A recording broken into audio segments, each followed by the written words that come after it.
Hi, everybody. Good afternoon. Welcome. We're going to get started right on time at 1 o'clock. So I'll continue to admit people for the next minute or two. But I would love for you, if you feel comfortable, to use the chat to introduce yourself and let us know your name and where you're joining us from. That would be really great.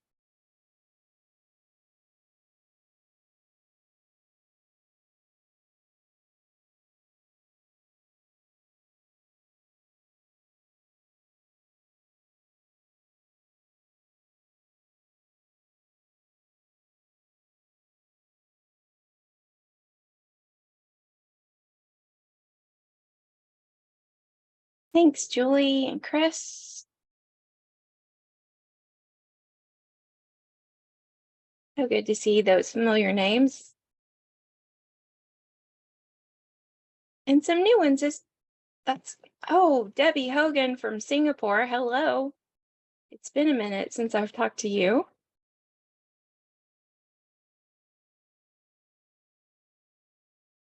It's really nice to see some familiar names and some new names. It's really exciting. I'm so glad that you could make time to join us today.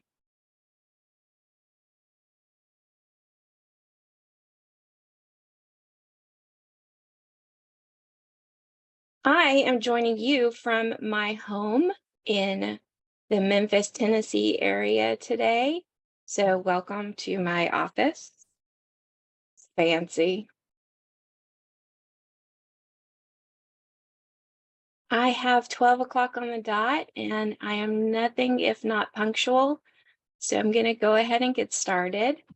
My name is Dr. Andrea Bishop, for those of you who don't know me, and I'm the director for the Center for Organizational Leadership at Harding University. I get to oversee our Master of Arts in Organizational Leadership program and our graduate certificate offerings, which include human resources, training and development, and executive and workplace coaching. In addition to all of that, I get to teach a few of our classes, and I'm so proud of the program we've built and the students that we attract. If you are interested in becoming a more effective leader, I can tell you about a pretty great program. I'm going to share my screen with you today, as I may be introducing some new terminology to some of you. And I want to make sure that my visual learners here, let me get this a little bigger. I'm going to make sure that my visual learners are getting the visual cues that they need. So I'm ready to get started if you are. One of my very favorite communication scholars is Alexander Lyon, who wrote the book Case Studies in Courageous Communication. It's a book I love to teach from. Lyon says that communication should not be seen as a secondary workplace endeavor. It is not a tool used to assist with other more important things like balancing a budget or hiring standards or production. Instead of a mere tool or helper in the workplace, Lyon says communication is the center of the workplace and the heart of leadership. He says communication is the central generative activity in organizational life. Essentially, communication makes everything else happen, or it prevents everything else from happening. We have all experienced workplaces where communication is not prioritized, or where transparency might be a buzzword, but it is definitely not a serious communication goal. Many of us have been in workplaces where communication is downright hostile or harmful. But I think probably more common, but still incredibly harmful, are the workplaces where communication is simply an afterthought. My goals today are to provide you with a few ways that we can improve our individual workplace communication habits. And I hope that we will also use the conversation to generate some ideas that might be useful for some organizational change in our workplaces as well. So I'm ready. I grew up in a one stoplight town of about 2,000 souls in central Oklahoma. Now, rarely does that stoplight at the center of town do more than just blink red. So really, it's just a sparkly four-way stop sign. The main street in my hometown is paved with red bricks that were laid 100 years ago today, or not today, but 100 years ago. The very first time that I was stopped by a police officer for speeding, and by the way, it was like 3 miles over the speed limit. Seriously. It was on those red brick streets, and the news of my disgrace made it home to my parents before I could drive the 2.2 miles to my house. I truly believe that the only people in the world who are not even remotely surprised by how quickly communication can travel are those of us who were raised in tiny little towns. My dad was the superintendent of our hometown. He oversaw the elementary, the middle school, the high school, and he held that position for 20 years. He was not a politician. His leadership was always focused entirely on his students and his employees. His leadership was about service. And on any given day, he might be filling in as the algebra teacher or a school bus driver or a cafeteria worker or a coach or a custodian. And many, many times he was the concession stand guy at a basketball game. He had a key ring that literally held the keys to every possible door in every school facility in that town.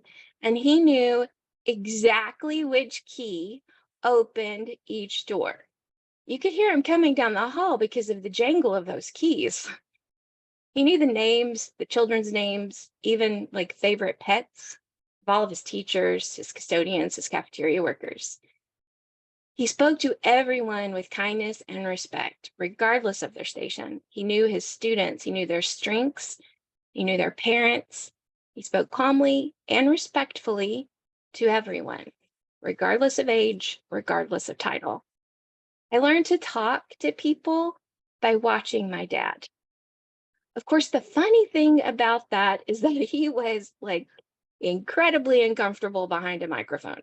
You put him on a stage and his little bald head would get all sweaty and his skin would get all ruddy and red, but you put him in a group, small group at a basketball game or in a classroom or in his office, and he was that man that everyone wanted to talk to and stand beside. Why? I think it's because my dad understood that communication, like leadership, rests on intentionality. It means intentionally doing 4 things: showing respect, offering clarity, earning and maintaining trust, and inviting feedback and conversation. And these are the communication points, the keys that I carry with me to help unlock just about every door that I need to open. So let's first focus on this idea of respect. And for our purposes today, respect covers how we engage with people, but it also covers how we respect and prioritize our time. A few years back, I was reading an article by a writing scholar who coined the term rhetoric of respect. And the term has become one that defines how I teach communication. For those of you who don't know me or know my background, my PhD is in writing, rhetoric, and communication. Rhetoric is fascinating to me, and I believe it is so closely linked to leadership. Studying rhetoric means investigating how language is used to organize and maintain social groups, to mediate power, to produce change. Rhetoric is how language and communication work, right? So my focus in leadership studies is also always a focus on rhetoric and communication. Anyway, this article I was reading, or that I read several years ago, was written by a scholar named Tiffany Ruscope. And she coined this phrase, a rhetoric of respect. A rhetoric of respect is one that recognizes the diversity of thought, approaches, and abilities of others. It rests on an understanding that the worth and the esteem are inherent in our colleagues. In other words, when we lead with a rhetoric of respect, we speak with respect, but we also listen and act with respect. When leaders utilize a rhetoric of respect with their coworkers and their employees, they begin to tear down these barriers that contribute to unhealthy communication practices, and they build a new foundation on which people at all levels of the organization feel valued and heard. So, what does this mean in practical terms? What does it mean to adopt a rhetoric of respect in your workplace?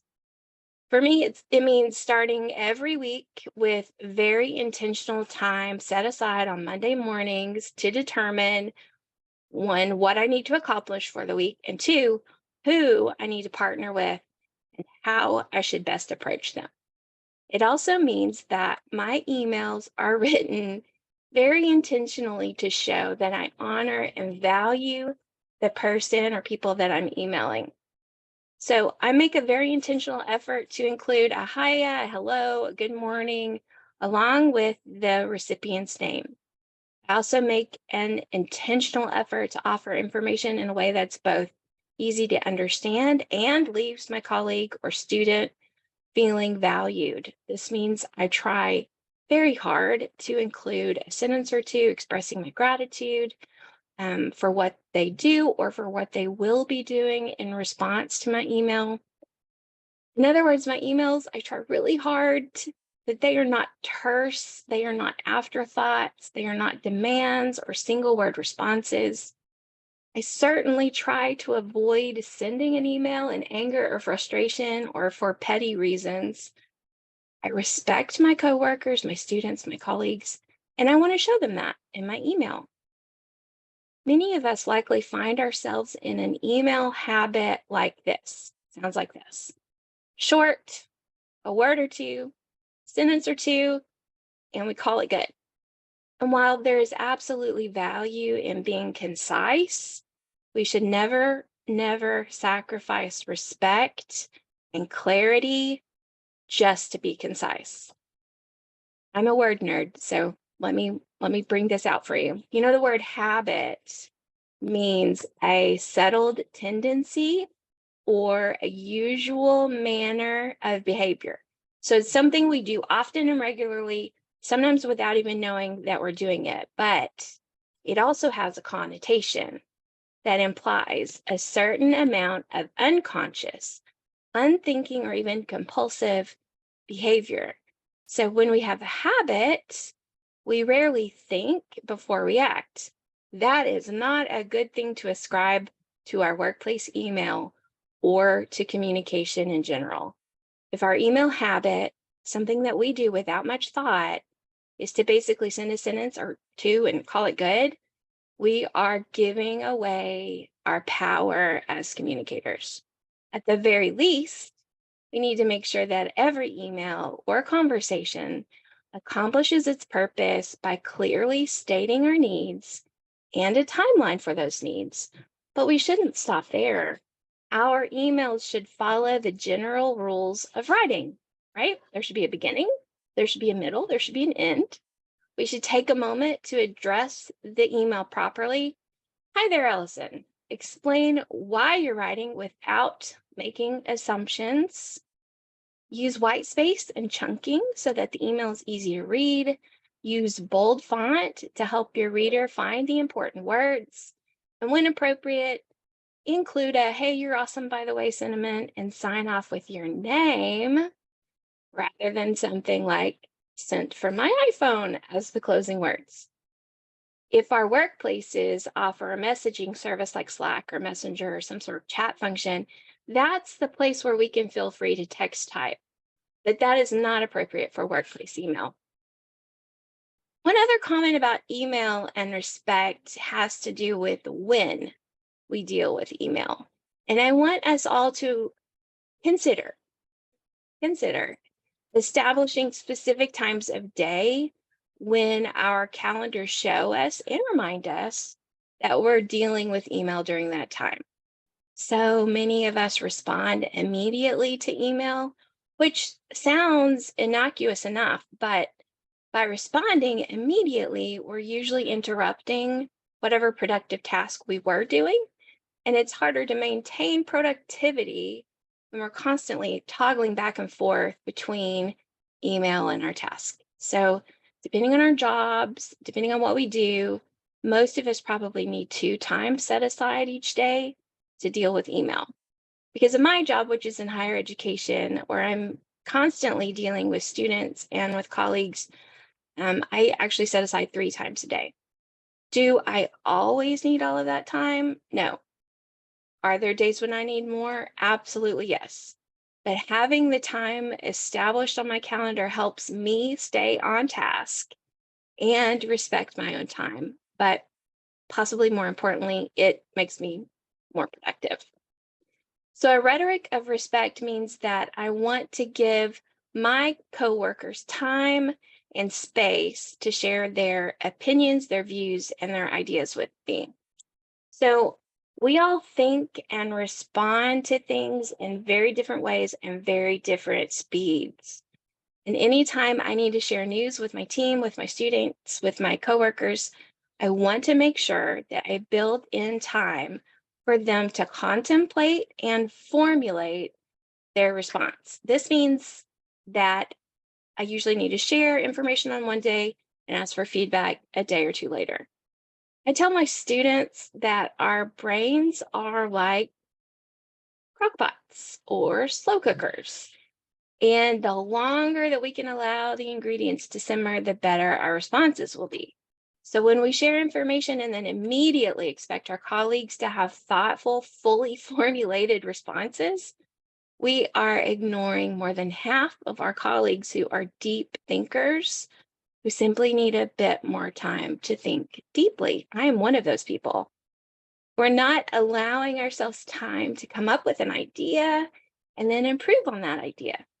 So, rushing to respond is not a rhetoric of respect. Allowing time to pause and to consider, that is. So, let's build on this idea of space and time and talk about how a rhetoric of respect can and should shape how we initiate and participate in meetings. Favorite thing, right? Meetings.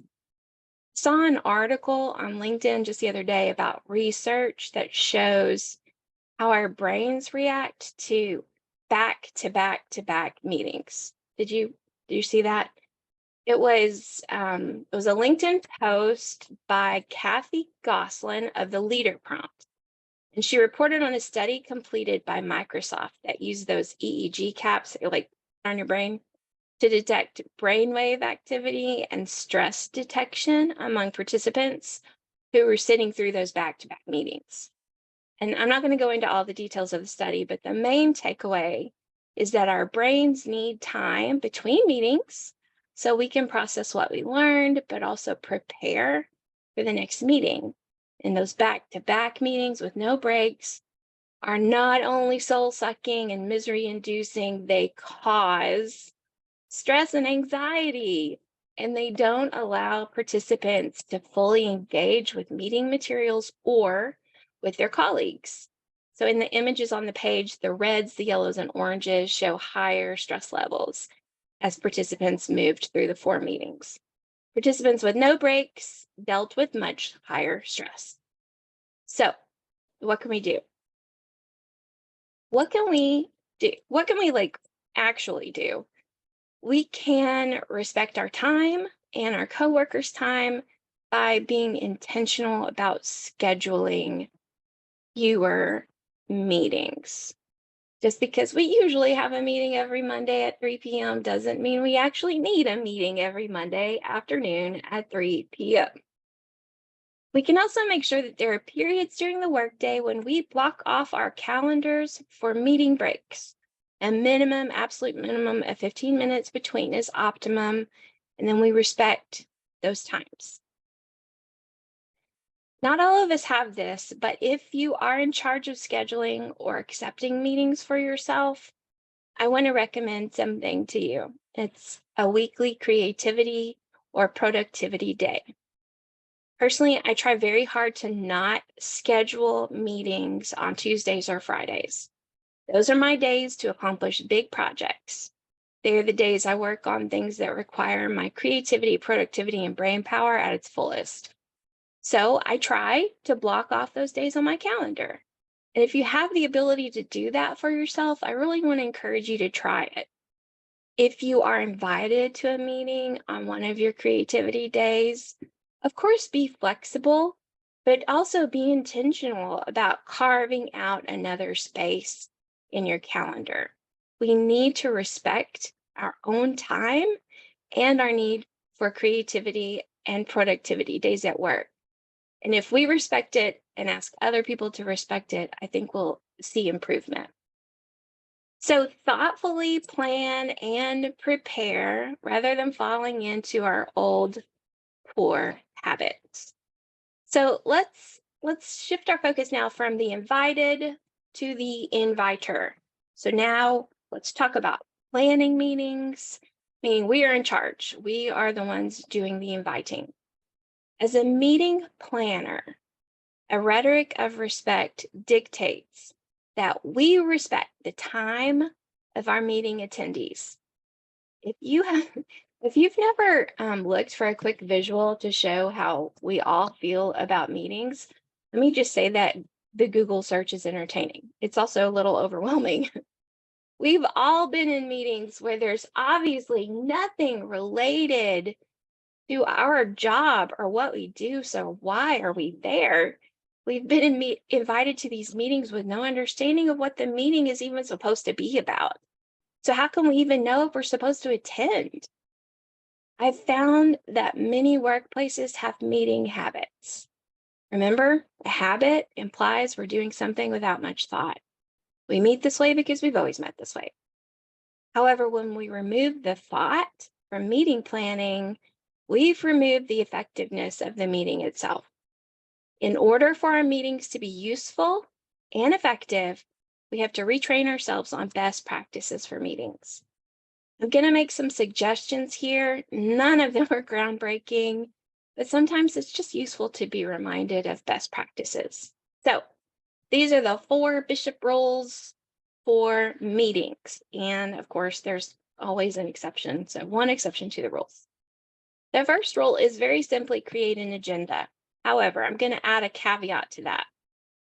Create an agenda before we decide on whether we actually need to have a meeting. If we're having recurring meetings just because that's what we do, we need to stop that practice. And creating an agenda is one way to determine the need for a meeting. I've known my fair share of supervisors who skip like right over this step because they see the agenda as busy work. In fact, one statistic says that only 37% of meetings actively use agendas. But please hear me when I say this. Agendas aren't busy work. Agendas are the work of a meeting. They help us determine whether a meeting is necessary. They guide us and our participants through the items we need to cover. They provide a clear expectation for start and stop times. And frankly, they keep meetings from becoming disorganized chaos. So the more time that we spend on an agenda means less time in the meeting itself. Agendas should not be just a list of items. They should include who needs to come, who needs to talk, how long we should spend on each topic, and possibly most importantly, when the meeting should end. Starting and ending meetings on time is mandatory for respecting the time of our colleagues. Ideally, no meeting should be longer than an hour. Recent research has shown that most meeting participants begin to lose focus in a meeting after only 15 minutes, so I have definitely already lost some of you. When meetings are 15 minutes or shorter, 91% of attendees are fully engaged. But of course, that engagement is going to decline the longer the meeting goes. A 45-ish minute meeting, it's going to be incredible if 64% of the attendees are still paying attention. Just something to keep in mind. Second rule, intentionally decide who needs to be in the room. If the agenda is robust enough and there are 2 to 3 pressing topics to discuss, then we decide who needs to be in the room to talk through those things.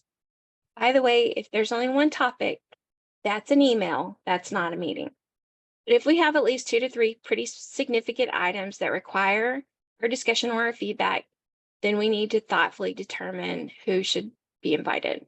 Yes, we definitely want diverse voices and experiences at the table. Of course we do. But we don't want to waste our colleagues' time by inviting them to meetings that just don't apply to them or to their job duties. I'm pretty sure most of you are familiar with Amazon's 2 pizza rule. Is that familiar to you? Bezos says that a meeting size shouldn't be larger than what 2 large pizzas could feed. So, in other words, limiting the meeting to about 8 folks is ideal when you're truly trying to get some work done. This size is not always possible, but in general, the smaller the group, the more productive the meeting. Rule number 3, determine what our invitees need to know or do before the meeting. So after you create the agenda and your list of people, determine what we need those people to know or do before the meeting. We get to give them homework. We give them an article to read or the budget to look over or a website to analyze. And we need them to come to the meeting ready to ask their questions with their suggestions, with their critiques ready to go. In general, we don't meet to share a brand new idea.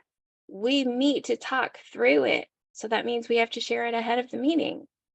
This also can help a lot if you've got those people on your team who they don't like to, they just have to. They have to talk things out. They monopolize a meeting because they have to talk things out to process them.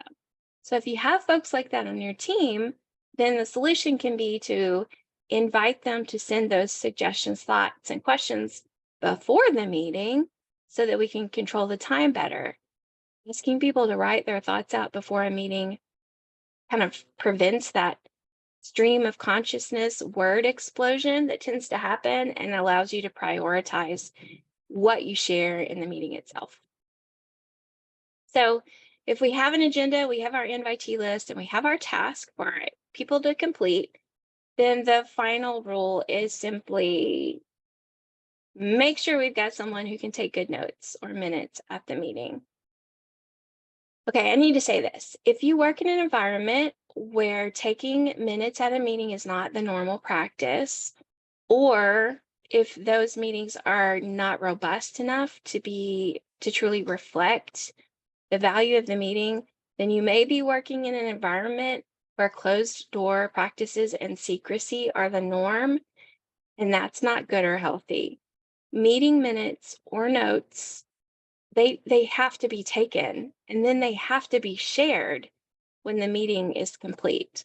Our minutes are the living history of our workplaces. They have inherent value when they are prioritized and done well. I think maybe in the last decade or two, taking minutes has become a bit of a lost art. But you know what? It's not the end of the world because we can easily record meetings on our phones and get almost instant transcriptions of those meetings, which we can use to create minutes. Software like TranscribeMe is really useful for that if you haven't used that before. Okay, so those 4 rules were create an agenda, decide who needs to be invited, have your invitees do their homework, and then, of course, take excellent meeting notes. There is one exception. One valid exception to those meeting rules would be a daily or weekly recurring meeting with the only goal of getting the team ready for the day or the week. So those are cheer clinics, is what I call them. Other places call them team huddles. Those are, like 15 minutes or less, and the purpose is really just encouragement, team spirit, goal setting. That's the exception. Before I move on, I want to say again that our workplace habits, our unthinking actions, are habits for the mundane but necessary tasks of the workplace, like emails and meetings. Those habits have the potential to make our workplace communication less productive, less powerful. For workplace communication to be healthy and useful, it has to be intentional and thoughtful. So we've covered a rhetoric of respect, we've covered email, we've covered meetings, and now I want to talk about clarity and transparency and how those are matters of trust. It's incredibly common for employees or stakeholders to suffer a loss of trust with their leadership when transparency is not a priority in an organization. Y'all, we're bombarded on a daily basis with stories of unethical leadership, deception, rule breaking, from politicians to CEOs to even our ministers in our churches. And we have come to expect that if our leadership isn't sharing information, then they have something to hide. Some of us are in workplaces where we are mistrustful, which isn't good, but it's not the worst thing. But others of us are in workplaces where we are distrustful because of what we've seen or experienced. Here's the thing. There are times when leaders need to hold back specific details. But there are never times when leaders need to hold back everything. Our organizational communications goal should be transparency. Sometimes we can make translucency work for a short term, for a short time. Never ever should our communication standard be one of opaqueness.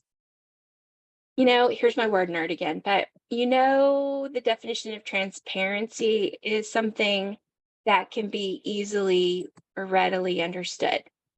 Another is that transparency means something that we can see through. But a third and very important definition of transparency is one that means free from deceit. It means being honest and fair. And this is why trust and transparency are equal partners or two sides of the same coin. So, what does transparency look like in practice? Well, it means sharing when things are going well, and it means sharing when things are going poorly, and it means sharing when things are just generally going as planned. It means avoiding misleading or misinforming stakeholders or coworkers. It means offering timely information. Y'all, the gossip mill works in minutes, not days. It functions just like information in a small hometown about a girl speeding through downtown. And our official information sharing has to stay ahead of the gossip. Being transparent also means keeping accurate records from our meetings, so those meeting minutes, and making those minutes accessible to employees. It means implementing transparent pay scales. It means publicly disclosing how employees can get a pay raise. Transparency has to be a priority, and it has to come from the top down, and it has to be a communication choice. I have this article saved on my laptop that I probably access at least once a week because it's chock full of fabulous quick bites of information. And one of those quick bites is this quote: whatever the substance of the communication, the corporation's ultimate goal should be to furnish information that is honest, intelligible, meaningful, timely, and broadly disseminated, and that gives stakeholders or investors a realistic picture of the corporation's condition. Honest, intelligible, meaningful, timely, and broadly disseminated. That is definitely a useful way to consider organizational communication. So how do we make that happen? Well, I think one really good method is to close every meeting with this question. How do we share this information with our people to maintain their trust? Another method is asking several people to write a short summary of the same meeting and then use those summaries to come up with a memo to share with the company at large. Another method is simply to close emails with something like, if this email hasn't provided you with adequate clarity, please follow up with your questions. But the main thing is simply to decide to be transparent. The last topic I want to cover with you today is related to conflict in the workplace and how implementing good communication practices can actually help us deal with conflict when it arises and potentially avoid the conflict altogether. In my previous life, when I taught undergraduate writing and rhetoric classes, I taught my students to write research and argument papers using Rogerian theory. If you aren't familiar with Rogerian theory, I'm going to give you an anecdote. So many years ago, I was home and on the phone with a student, and I was explaining to her Rogerian theory so she could implement it better into her research paper. My son Alec, who was about 7 years old at the time, was sitting at the kitchen table nearby. He was working on his homework, and apparently he was also listening.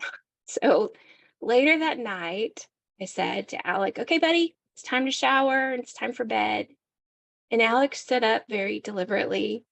He walked to me, he took my hand, he looked me in the eye, and he said in a quiet voice, "Mommy, I understand that you want me to get a good night's sleep tonight. I understand that going to bed at a regular time is important. But Mommy, I don't have a spelling test tomorrow. If I am really quick in my shower, can I watch 15 minutes of Phineas and Ferb before I go to bed?" Y'all, that boy successfully used Rogerian theory on his mama that night. Okay? Rogerian theory essentially asks us to acknowledge what our audience believes and needs, and then to situate what we believe and need within that context. So it asks us to honor our audience's opinions and to respectfully acknowledge those opinions. By showing empathy and understanding, we're much more likely to get our point across. A few years ago, I stumbled on a communication standard called nonviolent communication, which I think is really just a workplace application of Rogerian theory. So let me explain why nonviolent communication, or NVC, is such a valuable workplace tool. Like Rogerian theory, NVC is a strategy based on empathy and understanding. Okay? It rests on recognizing that humans, all humans, share the same essential needs. We need to be valued. We need to be heard. We need our feelings acknowledged. We need to be trusted and to trust. Of course, NVC is antithetical to what we often experience, especially in the workplace, where a more aggressive, authoritarian communication approach is the standard. Even though aggressive and authoritarian communication is actually quite counterproductive for leaders and for workplaces. So the author who came up with NVC is Ike Lassiter, and he argues that, especially in Western society, we are implicitly taught how to not be at fault. We are taught to avoid blame, to avoid punishment. In avoiding blame and punishment, we actually learn to place that blame on someone else. So essentially, we're really good at rooting out who's at fault in any situation. Unfortunately, we are less skilled at pressing pause, withholding our judgment, and at seeking to understand rather than seeking to blame. So, how do we turn this around? How do we start pressing pause and changing our inclination to blame or to attack? Well, NVC offers us a training wheel sentence. And basically, this is like a mantra or a formula that can help us retrain our habitual responses to things that we just don't like. So it's based on the 4 pillars of NVC, which are observations, feelings, needs, and requests. The training wheel sentence looks like this. And so you fill in the blanks. So I'm going to give you an example from like when a project manager might approach his team and say something like, when I heard that we missed our deadline yesterday, I felt frustrated because I thought we were all on the same page and that we all understood the need to submit our plan to the customer on time. Would you be willing to work late this evening to make sure we complete the project today? That's the training wheel sentence. And again, that is observation, it's feelings, it's needs, and request. And that's NVC. So I've taught this to my graduate students over the past couple of years. Actually, several of them have told me that they now use the training wheel sentence as a template in their email when the email might have become more of a blame game. They've been able to use it effectively for those conversations, which I think is pretty cool. So if we combine the idea of rhetoric of respect that we started with this morning or this at noon, if we start with rhetoric of respect and then we combine it with this idea of nonviolent communication, what we have is an approach to communication that values pausing before accusing. It's an approach that seeks to understand before seeking to blame. So if we have a disagreement with a colleague and our normal reaction is to either avoid this person entirely or attack this person, maybe with microaggressions, the tendency is that this disagreement becomes a habit that becomes part of a negative workplace communication culture. So rather than avoid or attack, what we need to do is seek an audience with our colleague and attempt to find some common ground. So attempt to understand why the colleague says or does whatever it is that they do that upsets us. And then attempt to explain why we feel that behavior is harmful. Avoiding rarely helps. A screaming match in the lunchroom rarely helps either. But attempting to empathize and understand is a very good starting place. The training wheel sentence can be a formula for starting those difficult conversations. I think more than anything, though, in the workplace, we just need our culture to be one that allows us to feel like we trust the people that we work for and with. And my dad's old keys to communication, y'all, they still work. They still unlock doors. And if we focus on showing respect, offering clarity, earning and maintaining trust, and inviting conversation intentionally, we can create a communication culture that is healthy. And that is the ideal.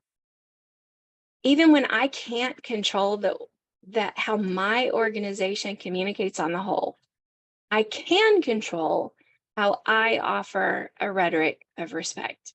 I can choose clarity and transparency and kindness in my emails, in my meetings, in my day-to-day conversations. I can choose to show myself as trustworthy. I can choose to treat my colleagues with empathy and explain to them how I feel. I can invite conversation. I can do those things.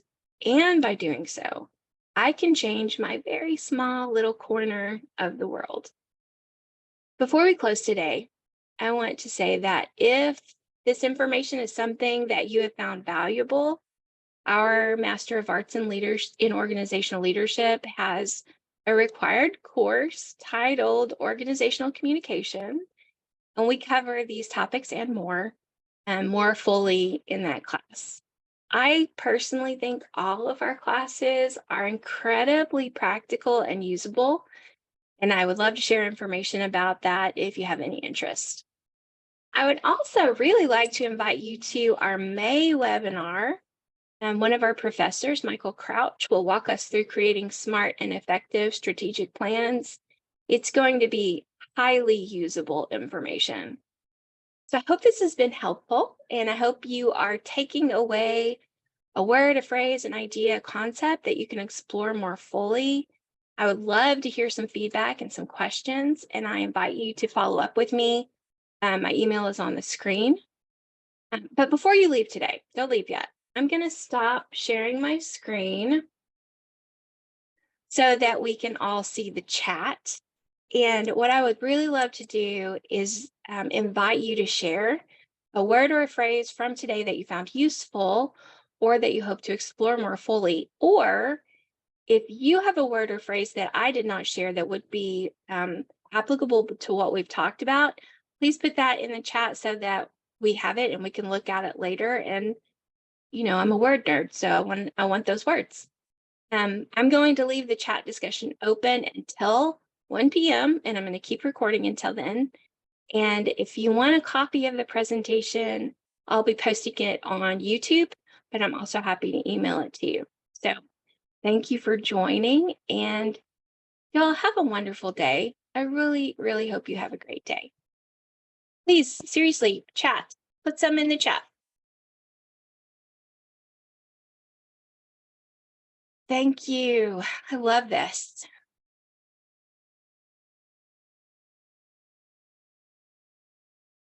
Feel free to leave when you're ready, but also thank you so much for giving me your words. And thank you for joining.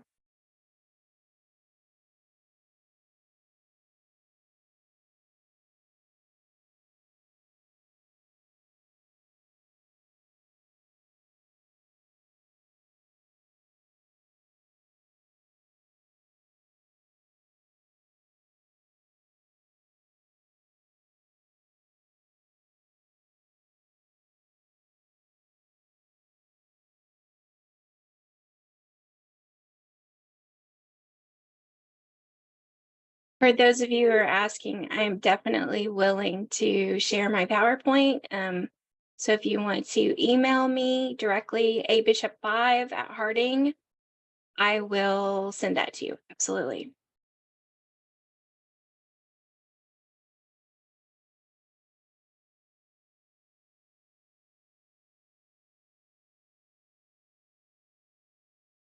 I'm going to go ahead and turn off my screen and mute myself, but I am going to leave the recording on for a little bit longer for those of you who wanted to put your words in the chat. Thank you for coming. Have a great day.